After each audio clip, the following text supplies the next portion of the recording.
You've been on the screen for a long time. This is what he looks like in real life.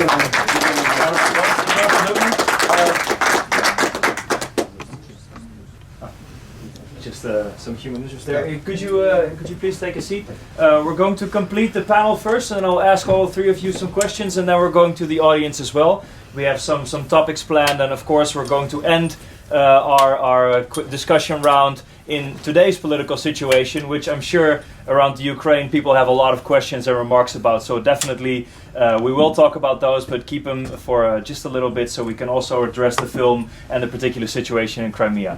MICHIEL, you're right in front of me, Member of Parliament for the Dutch Labour Party. You're also part of the panel. Very welcome to you. How about a round of applause for our Member of Parliament? Took out some time, just like you guys, this beautiful Saturday afternoon. And Tony van der Tocht from Clingendeal Institute, senior researcher there. To complete the panel. So Vladimir Kornilov was supposed to be our fourth guest. We actually had a quite balanced panel with somebody from the in favor, somebody from the neutral camp, and somebody from the pro camp. But Vladimir had to cancel. He couldn't make it, so very unfortunate there. But obviously, since we have an informative video and all of us, we can have arguments from both sides, because the goal today is to get more informed about the situation and about the discussions we have. So unfortunately, we don't have everybody, but fortunately we have all of us to make sure that it's a good discussion. Because you're the director, but you're also the star of this video, and you've made 16 movies in total. So this is not it's not usual business for you, this kind of video. So I would like to know, why did you make this particular video? Почему именно ты снял этот фильм? Ну, потому что мне не безразлично отношение к Крыму сегодня. Because for me it's very important to attitude to the Crimea today. И слишком много неправды, которые говорят, учитывая политическую ситуацию. And too many lies from TV you can see about this situation. Yeah, and you actually were in a library almost the entire video. I can imagine there's been a lot of research that went into this.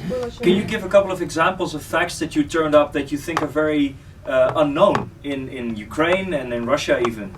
Я понимаю, что вы работали много в архивах и библиотеках, и наверняка есть какие-то факты в фильме, которые неизвестны были вот для широкой публики России и Украины. Да, действительно, многие из нас знают о судьбе татарского народа. Us know about the destiny of Crimean Tatarian people. Но немногие знают, что сегодня ситуация, то, что вы увидели, крымская, так сказать, история, она всего лишь маленькая часть истории Украины. But not so many people know that that we saw it's only one piece of history of Ukraine, of all Ukraine. После, так сказать, Советского Союза. After the Soviet Union. So, just the last question before I also turn to the other guests. I'm wondering, this came out last year. What have been the reactions so far that you've had, maybe in the media or in society or even in politics? Какая реакция была на фильм после как он произошел в обществе, может быть, политике? Ну, этот фильм посмотрело в сети порядка 2 миллионов человек за 3 месяца. For 3 months, this film watched about 2 million people in YouTube. Аудитория российская. The Russian auditory. Для них это был шок. That was shock for them. И они считают этот фильм пропагандой. They think this is propaganda. This film. Не обращая внимания на документы. They don't want to see documents. Что касается нашей аудитории, What about our people? то для нас это все очевидно. Ну, может быть, кто-то не знал деталей. For us, it's more usual. We understand, but maybe we doesn't know some details. For example, вот тут пример с танком, помнишь? То есть, когда есть панорама в крымском населенном пункте, где герои остановили немецкие танки, когда есть герои, когда есть ордена выданные, то есть звания полученные, но в итоге выясняется, что никогда там не было немецких танков. В то время у Манштейна в армии не было немецких танков. That's like story that everybody thinks that they were in Crimea, but it doesn't exist, and this only in imagination on the paper. So then you trying to find nothing similar. Такова была история, так нам ее преподносили. И только сейчас, когда открываются архивы КГБ, СБУ, мы можем узнать, что было на самом деле. That was the story, that was some Soviet propaganda, and only now that we can open the archives and find real history. We can make this. Thank you. We've heard the word propaganda a couple of times, and also that there's different reactions, of course, from the Russian and the Ukrainian audience, which I can imagine. Tony, let's keep the discussion going. You've also watched that's a lot of information and a lot of documentation as well. So it comes across as if it's all in the books. But can you imagine the Russian people thinking this is more propagandistic than if they would do it? Yeah, especially with the use of history nowadays, also in politics. It is a kind of battle of information, all kind of different narratives. And what I really like about the film is that it tries to debunk some of the myths of history, and doing so by really going into the archives, going to the documents, and try to build it up from there, and see. Well, of course, Russians will not like those who are now supporting Krim nash. That the Crimea was always Russian. Well, of course, what our filmmakers come up with doesn't really support that thesis. No. So I can imagine the shock of part of the Russian public when now seeing a broader picture with much more nuance in the story. So it is more nuanced, but and it's very hard to find sources nowadays in the media that are not kind of propagandistic. Mm-hmm. But would you still would you say this is a fair and balanced documentary, or would you find stuff from also your perspective of knowing a lot about Russia that you think that might not be correct in the historical view of what you are used to? Well, I'm a historian myself, but I'm not a specialist on the Crimea. I visited the Crimea a few years ago when we were just before the Russians came in and the Russian annexation took place. So I know a bit about the place, but I think, from what I know, I mean the history of the place is rather complicated. The number of peoples who live there. I mean, what is done from the Russian side was that it was always part of Russian history. Well, that is simply not true. I mean, even the Ottoman Empire was had this place under its control for centuries.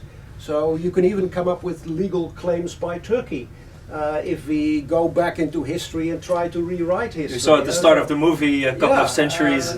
And even because this started somewhere with Catherine the Great. If you could go back, you can go back into history even further. I visited the place where Prince Vladimir was baptized in Chersones, now on the outskirts of Sevastopol. And there you can see another use or misuse of history when President Putin said, well, this is the birthplace of Russian Orthodoxy. For us, this is something like Jerusalem.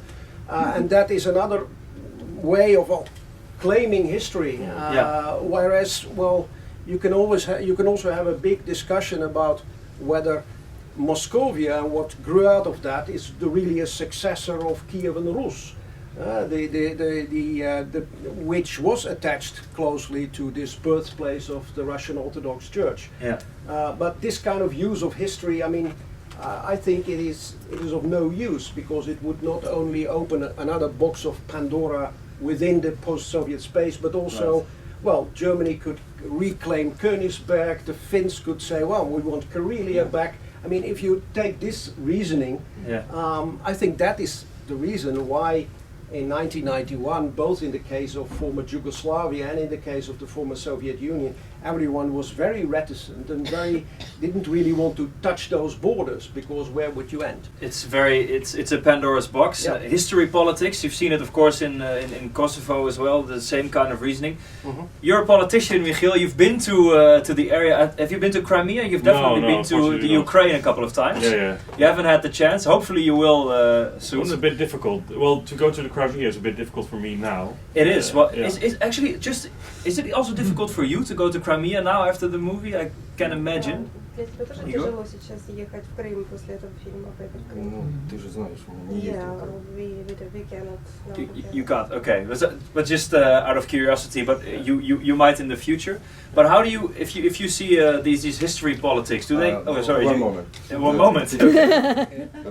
В том, что он говорил, там, когда говорили о князе Владимире, ведь тоже ситуация. Князь Владимир Киевский. То есть как это относиться? Киевский Владимир, то есть это какой, украинский или русский сегодня? Это тоже...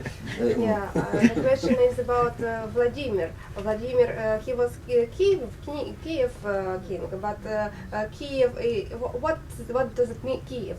Is it Kiev it's Russia or Kiev it's Ukraine? Okay. Just because I'm wondering, there's a lot of history politics, and it's very hard to say, well, obviously you've been there for 2 centuries, 3 centuries ago, so now it's yours. But what is the kind of reasoning that you use nowadays in the international political sphere around who gets to have Crimea? What are the kind of the arguments that are working?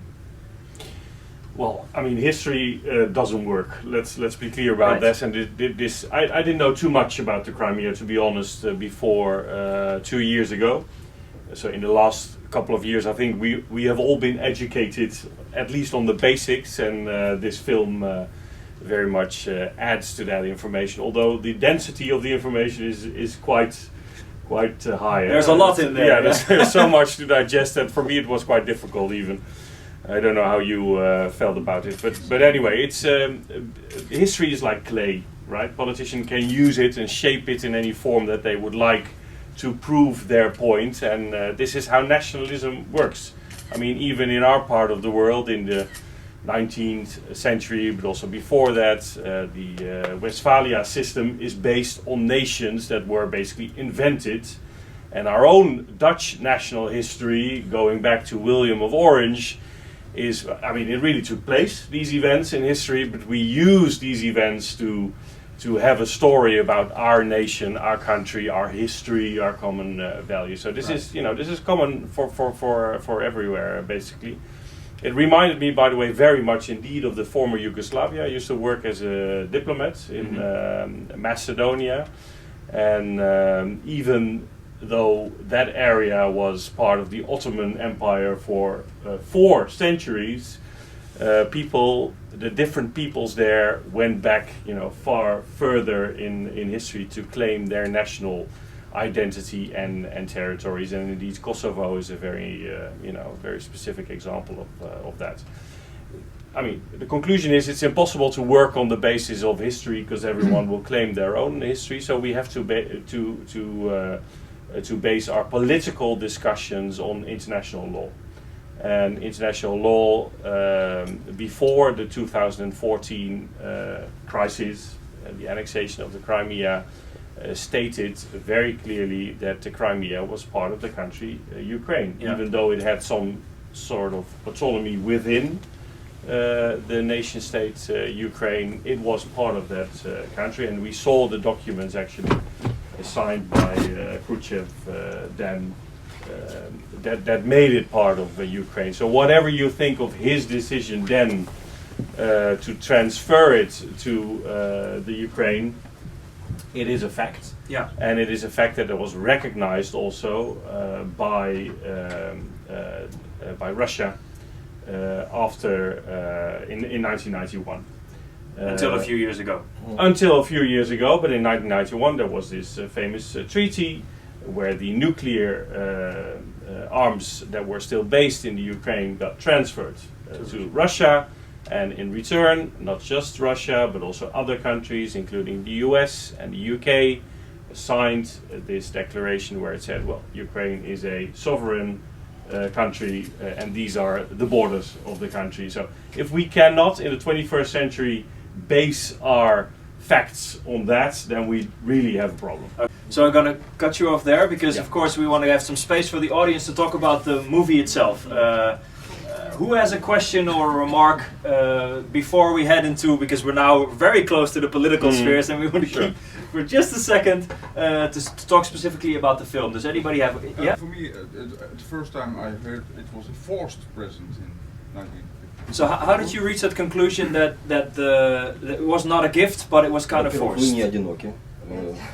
It's complementary. You are Население not России alone. думает точно так, как вы. The population of Russia think the same. That it was the present.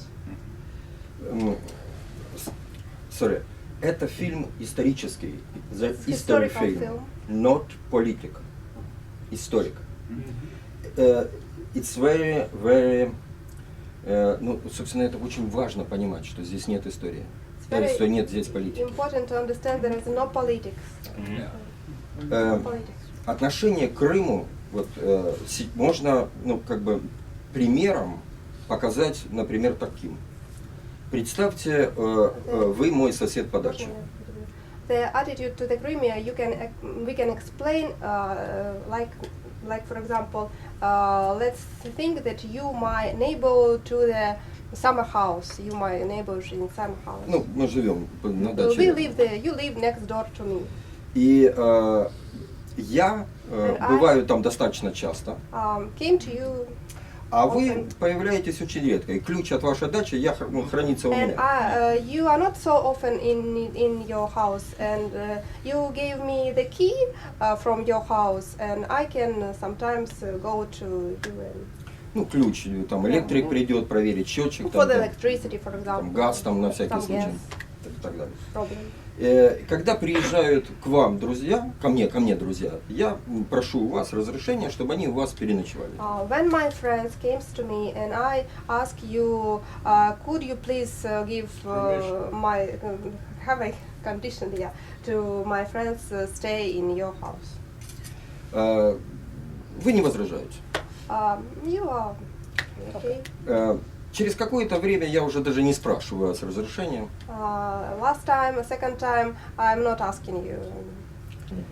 И когда вы приезжаете через 2-3 года, And then you come after a few years. я говорю, ну вот так, так получилось, вы уже не приезжаете, вы не уделяете этому время, а тут такая ситуация. I can say you are not so often here, so it's happened now. И поэтому вашей дачи уже нет. And now it's my house. Как бы это ни было, но это воровство. Yeah, sure. We have a question from the audience, and then let's have your question first, and then from the audience, and then we. Well, because I want to on the same topic. So, if it was a gift and why it was given to Ukraine, the claim you make in the movie is that before the transfer to Ukraine, it was economically very unsuccessful, and immediately after the transfer to Ukraine, it was flourishing. Tourists were coming. Economically, it was doing well. This can be the case, obviously, but to what extent is that really due to the fact that it was given to Ukraine? Was it not the case that the 1950s in general in the whole Soviet Union were economically more difficult, and in the 1960s were more successful? Was Ukraine in that sense not part of the wider Soviet Union story?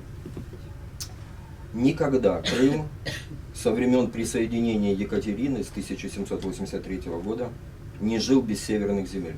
Never Crimea from 1783 never lives without north lands, south lands of Ukraine. Ну, северные земли это юг Украины. No, south of Ukraine.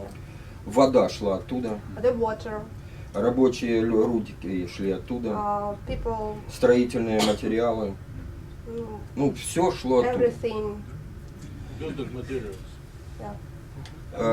Экономически Крым не может существовать и дальше без этих. Can you speak slightly louder? Because someone in the back has a hard time hearing you. Economically, Crimea cannot exist without South Ukrainian. Нетрудно предугадать, какова будет судьба дальнейшая этого полуострова. Тебе трудно? Нет, не трудно предугадать. То It's есть, not too hard to explain. Yeah, think. Forecast. Forecast. Yeah, about future of Crimea without Ukraine. Многие политики считают, что после того, как уйдет Путин, вопрос о присоединении Крыма обратно Украине, это вопрос решенный уже все.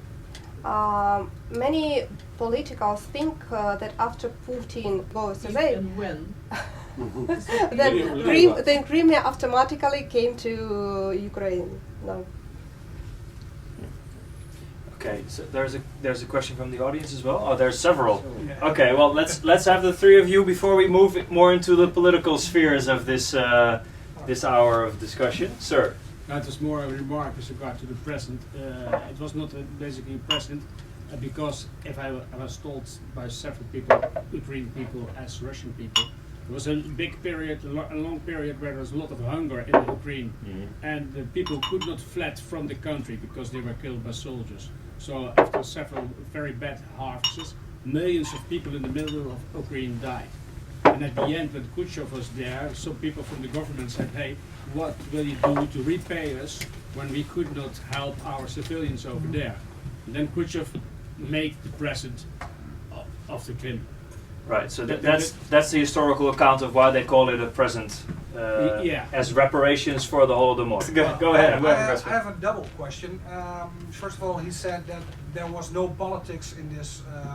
It's a journalistic film. That's what Igor said. Yeah. But what is his personal opinion about it, and what is his personal view on it? Okay, so that's question one, or do we have That's two? question one. Oh, but can you say both, because we can keep going. He also said that the Crimea has always been dependent on Ukraine. Yeah. And especially after Khrushchev gave the Crimea to Ukraine, it flourished. Does he believe that the Crimea will get worse again now it's part of Russia? So first, it's your personal opinion on the situation of Crimea, and second is what will happen to Crimea now that it's no longer part of the Ukraine administratively. Твое личное отношение к этому. Второе, станет ли Крым лучше жить сейчас, став частью России? Многие думают, что если построят мост между Россией, Керчь, Украина, Керчь, этот Керченский полуостров соединят с Таманью, то все дела наладятся, и там будут туристы отдыхать, и пойдут инвестиции. Some people think that if the bridge will build, that it will improve the situation and it came more tourists. Во-первых, потому что цены на жилье и продукты в Крыму будут всегда выше. Туда же их надо как-то поставить. But it's not true because their life in Crimea and some food, some everything more higher price because it's difficult to get there to Crimea. А в России есть свой курорт, Краснодарский край, Сочи, куда любители отечественного отдыха едут отдыхать. But in Russia they have Russian курорт Sochi. It's more easy to came and have a rest there. В Крыму любили отдыхать россияне, когда Крым был украинский, потому что цены были гораздо дешевле, чем в России. In Crimea likes to have vacation Russian people because that was Ukrainian Crimea and there was cheaper, much cheaper than in Russia. Ну и вообще, вы поймите, суть Крыма для России – это наличие еще одной военной базы, или единственной, учитывая, так сказать. О туризме и развитии этого полуострова речи не идет. And the main goal for Russia is just to have military bases in the Crimea, not for tourists. Крым – это ж не только побережье Крыма. Крым – это и Средний Крым, и Северный Крым, который сегодня без воды, которая шла с Украины, просто выжигается солнце. Because Krim is not only the sea side and beaches, it's just it's big area. I was wondering, we kind of hear your opinion that it might not be very legitimate that Russia has taken over. We heard the international law perspective that kind of states very clearly that it's not legitimate. And what were we doing? The Labour Party is in the government in the Netherlands, and we kind of didn't say anything. Why not? Well, we did, obviously. But we said something. We said something. Did we do something? No, we didn't send our army there, that's right. When and where? I was amazed then, actually, I'm still amazed, but I was amazed then already about the lack of response, not just from the Dutch Labour Party, but from the rest of Europe in general, from the rest of the world. I mean, we took notice of it, we said that it was a 19th century politics and it was illegal, but that was about it.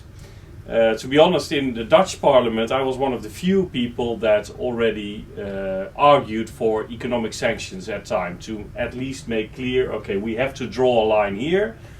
Getting involved militarily obviously would not be an option, would escalate the situation much further, but then you have to look for other ways to make clear that politically we will not accept this, and this cannot go ahead, you know, without consequences. But we all know how it went. The Crimea got annexated, the situation in the Donbass took place, the discussions over the economic sanctions went on and on and on. Actually, the Netherlands was one of the weaker countries, I'm afraid to admit, together with Germany. And only after the downing of flight MH17, the political landscape in the EU changed, and a majority consensus emerged over economic sanctions. But this was, in a way, too little, too late. This was 4 or 5 months after the annexation of the Crimea. So it's you know, what can you do? I objected to it. I argued for a tougher response at an earlier stage. I don't know, to be honest, what difference that would have made. But anyway, I think it would have been better than to wait all the way until we directly got involved into this whole thing. Tony, you at Clingendeal are usually very good at strategy and overseeing the power blocks. Is this the right explanation? Do you agree with that we should not intervene, and did we do enough? Well, I fully agree that there was not really a military response possible in this kind of situation. I think that a response by tougher economic sanctions, if it would have come earlier with maybe even a threat of more to come if Russia would move further, it could have helped. I mean, I know that the fact that there were even stronger sanctions on the table and under discussion as there are today in force may have prevented Russia from, well, apart from Donetsk and Lugansk, from moving even to other cities like Kharkov. And, so, I mean, yeah, if this, but it's always like if history. Yeah? We were surprised, and we were not the only ones. I mean, when I discussed this with Russian think tankers, even they were surprised that the Russian military acted the way they did. That there were not only strong statements or economic sanctions coming from Russia in reaction to what was happening in Ukraine, but that they really moved that far that they used military means, and in this kind of hybrid warfare type of situation with a lot of information warfare, which we are not used to. We didn't have a response immediately available to react to that situation. Yeah, so we got taken by surprise in a way. Yeah. And now 1.5, 2 years later, all of a sudden the citizens of this small country find themselves in a very important position towards Ukraine as a whole. Because Ukraine said we want to work with Europe economically, and now we have a referendum on if Europe, and in particular the Netherlands, is also so enthused about that. And it seems to be that if you look at the polls, that we might not be. Does this have anything to do with the way Russia is acting towards Ukraine, you think?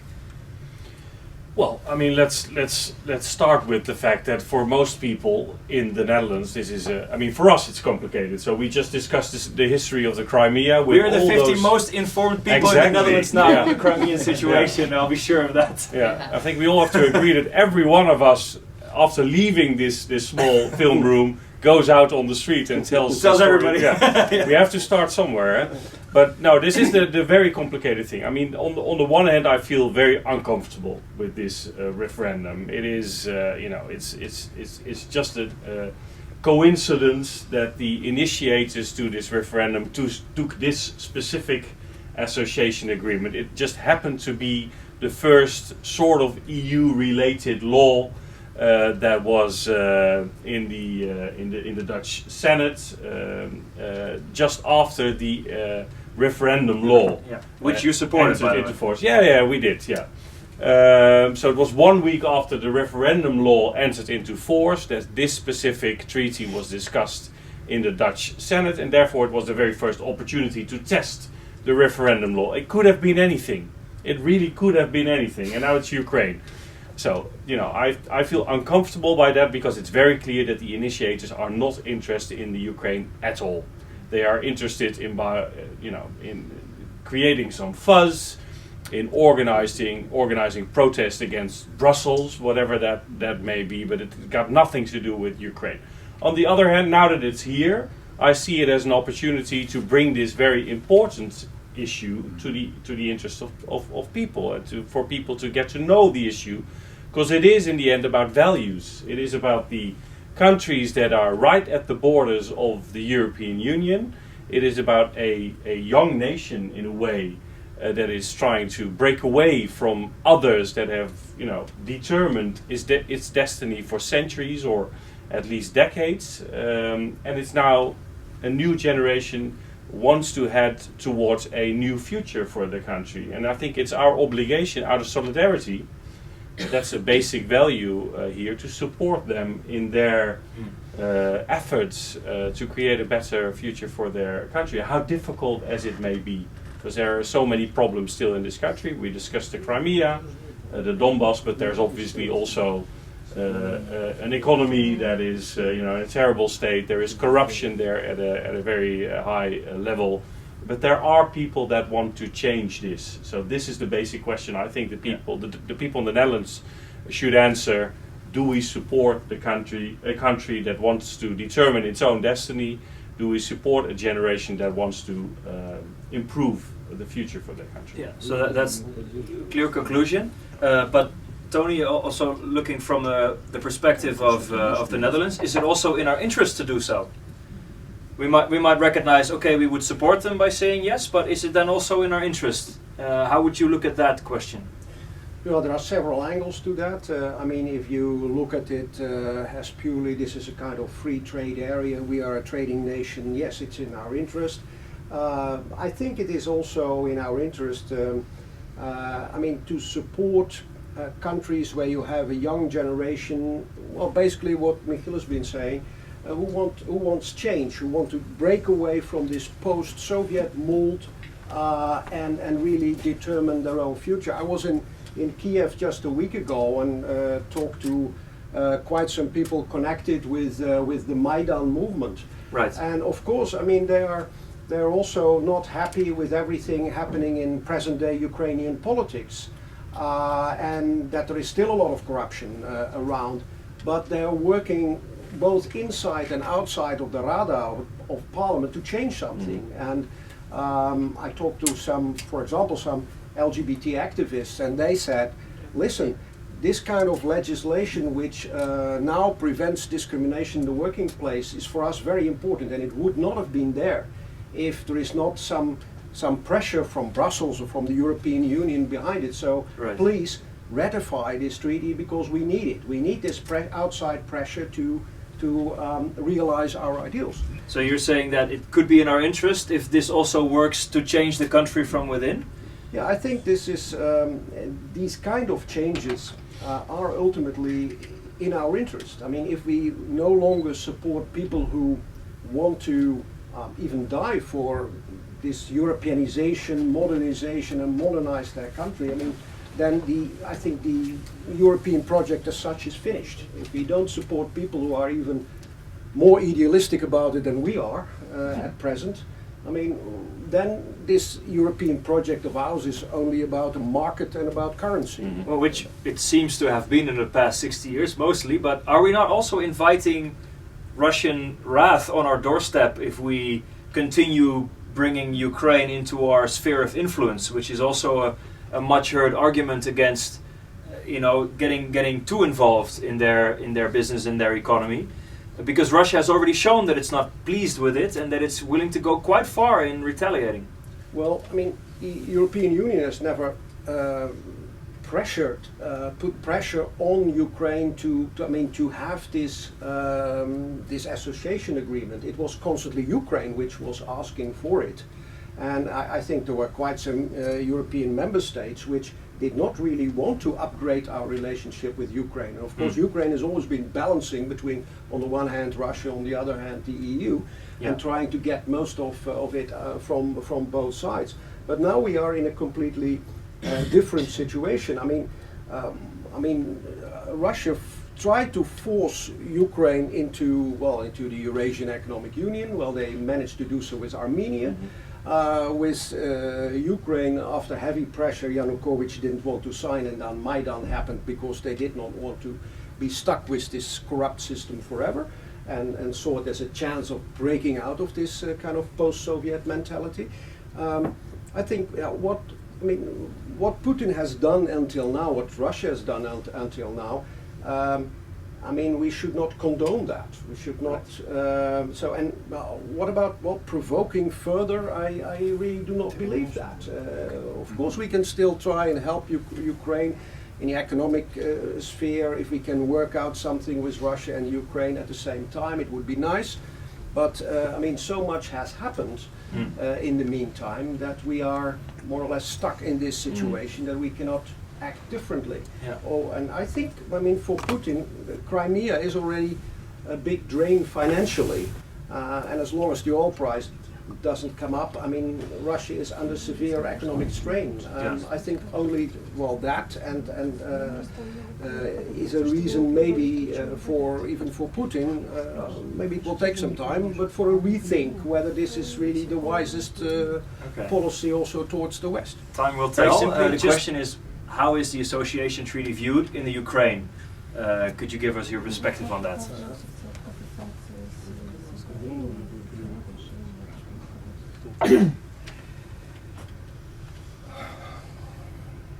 Мы считаем себя давно европейцами, и это не просто желание образа жизни, это желание быть членом большой семьи, в которой и принципы европейские, и стремления понятные, построенные не на войне, а на позитивных каких-то вещах, которые дают людям нужную какую-то категорию свободы.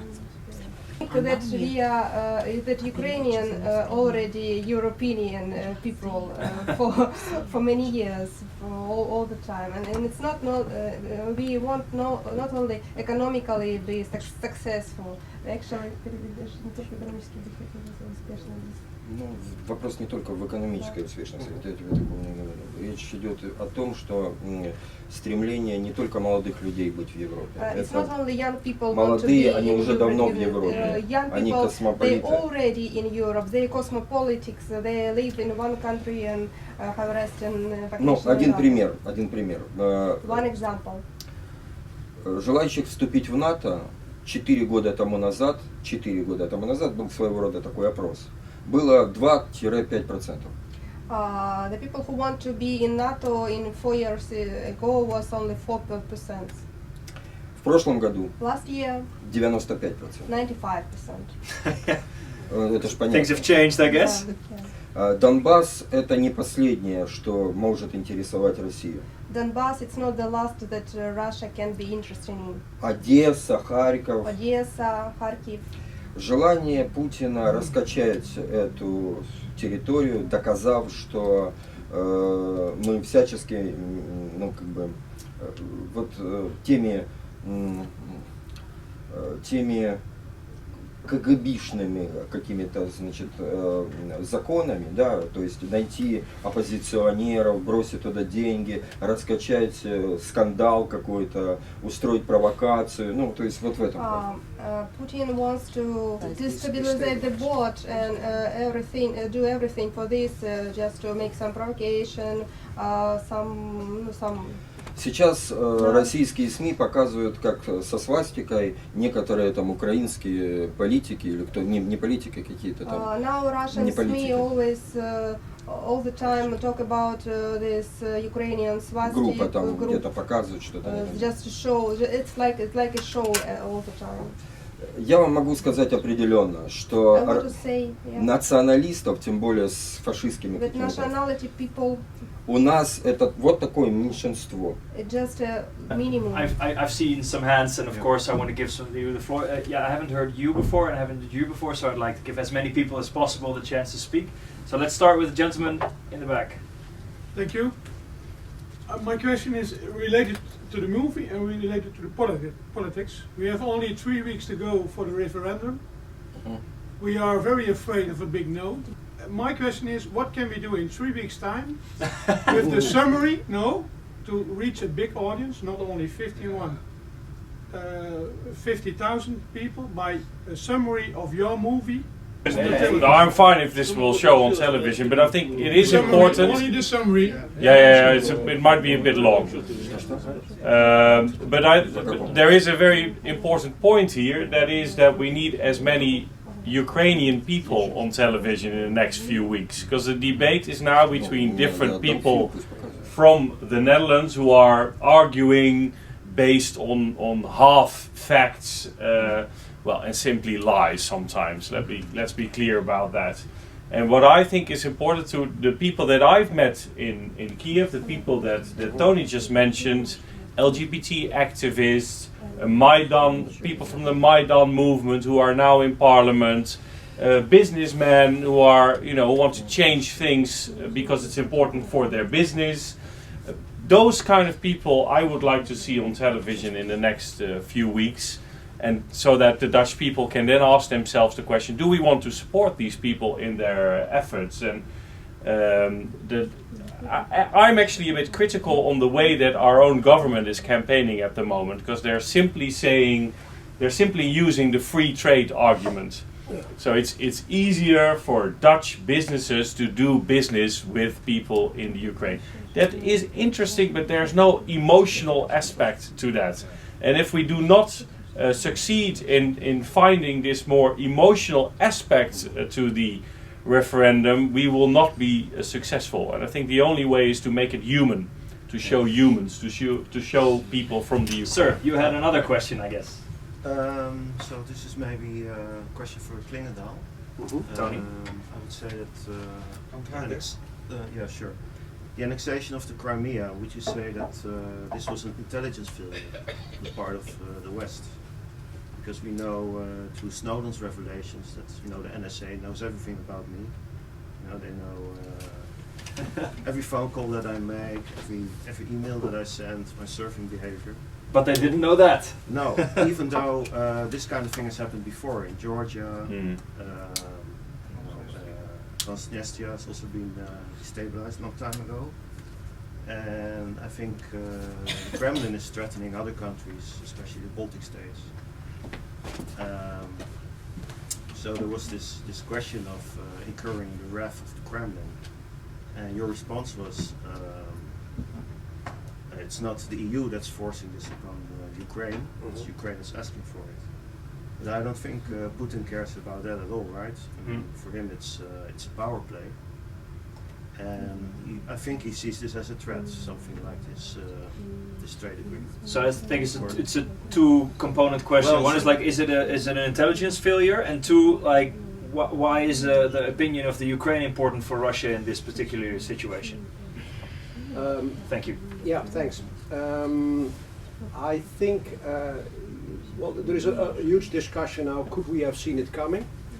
Were there some signs before? Was there a plan? Was there a master plan from the Russian side? I think it is partly a combination of some planning which would have been there, and making use of the situation in Ukraine, which was very fluid.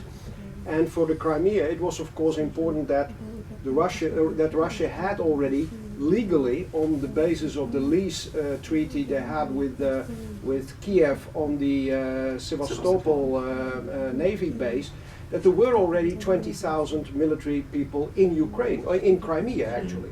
So they could use those, and well, they could bring in a few more, and then simply take over a number of strategic points in Crimea, with sometimes the help of some local people, and then that's it. So it was a fait accompli before I think anyone could react.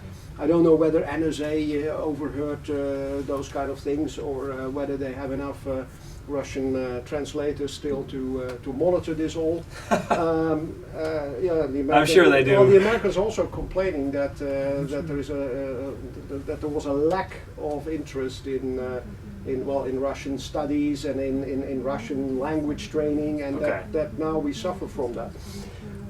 So yes, I think it was, in a way, it was a kind of strategic surprise. I don't think to the Crimea situation that people could have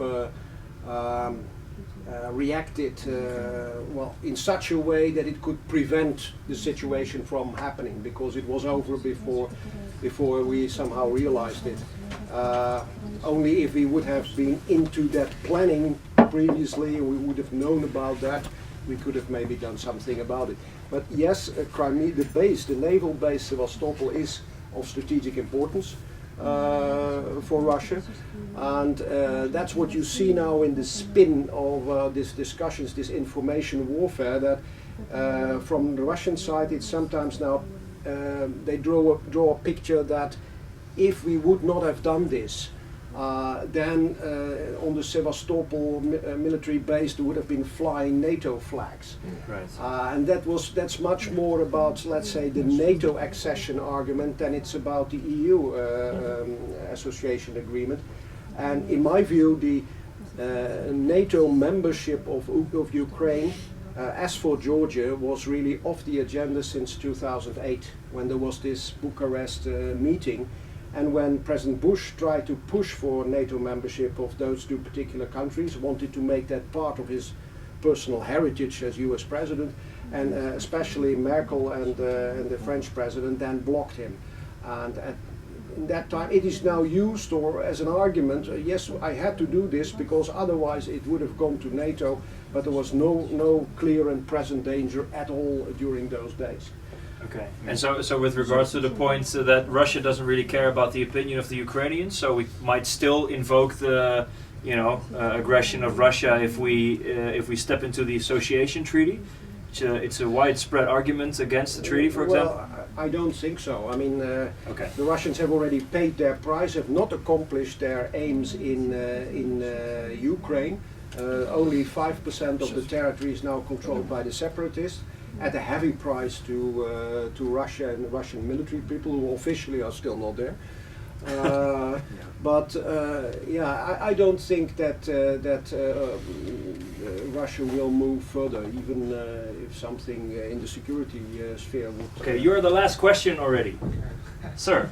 Pressure. No pressure at all. A question about actually Russia's ambitions in Ukraine. You said that Russia has basically then no more ambitions to progress. I was reading an article that the US has lost its faith in the government of Ukraine, and if they're leaving, what would be the new security situation in Russia? Do you think that Putin, in Russia or Ukraine? Sorry, in Ukraine. Do you think that Putin will reconsider and push the country further? Okay, so if nothing changes, maybe, but it might be that the Ukrainian government changes, and you think Russia will then further their original agenda in the new maybe power vacuum or new situation that will arise? Well, I think the government in Ukraine may change, but something, or the Prime Minister may change in the next few weeks. But what has changed because of the conflict is that I think Ukraine as a country is much more united than ever before. So Putin did more to create a Ukrainian nation than they did in the other maybe the 20-25 years just passed. Yeah, so I think that maybe there are some people in the Kremlin hoping, like they hope with Moldova and Georgia, that after a while that people will work for, well, re-establishing ever closer links with Russia, forgetting about European aspirations.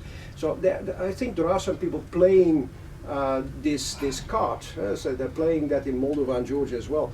But in Ukraine, I think because of the conflict, I mean they've shot themselves in the foot. So this is not going to work in Ukraine. So there can be a new government, but it will not be selling out to the Russians and say, oh, come on and take Novorossiya or whatever you want, you can keep Crimea. This is not going to happen. So I think Ukraine is more than ever on a path towards, well, EU or even NATO. Right. So just, I need to finish, but I will ask you the last question. Я хочу вас поблагодарить за то, что вы совершенно правильно понимаете позицию. Я даже удивлен, насколько хорошо и правильно вы ее понимаете. Thank you for your position, how you understand. Путин в каком-то смысле действительно герой Украины. Он объединил, он сделал то, что не могли сделать 4 президента до него, украинские. In some ways, Putin is a hero of Ukraine because he made something that couldn't make the united Ukrainian nation. Okay, that's an interesting conclusion that we reach. Just to finish up, quick questions at the end. Tony, what do you think will happen with the referendum? It will be pretty close, I think. Okay. And the big question for me, to which I don't have an answer, is will there be this 30% threshold? Will it be crossed or not? Because even the polls today are still calling that into question. And Michiel, I know you're. I'm not even asking. I know you hope to have a yes, but my question more is like, what are you going to do these next couple of weeks to make that happen? Well, you know, I will be in places like this. Thank you very much. I have been in places like this already for quite some time. This is my third in 5 days, I believe. But the Dutch Labour Party will actively campaign for the yes vote and also for the for the turnout, for people to actually go out and vote on all different ways. To be honest, my expectations always was that the real campaign will take place in maybe the last 2 weeks or so before the referendum. Will be a short campaign and a dense campaign in that sense. And what I hear from a lot of people that are, in principle in favor of the association agreement, is that they will actually strategically wait until the very last moment what the expectations for the turnout will be. Right. So if the turnout a few days before the actual referendum is expectations between 20 and 25%, they will strategically decide not to go and vote. But if it's clear that we will have 40 or 50%, they will go out and vote to make sure that the yes wins the campaign. And then all your work will not have been for nothing then. Well, I hope for the second scenario, exactly, obviously. Yeah. Okay, thank you very much also for being here.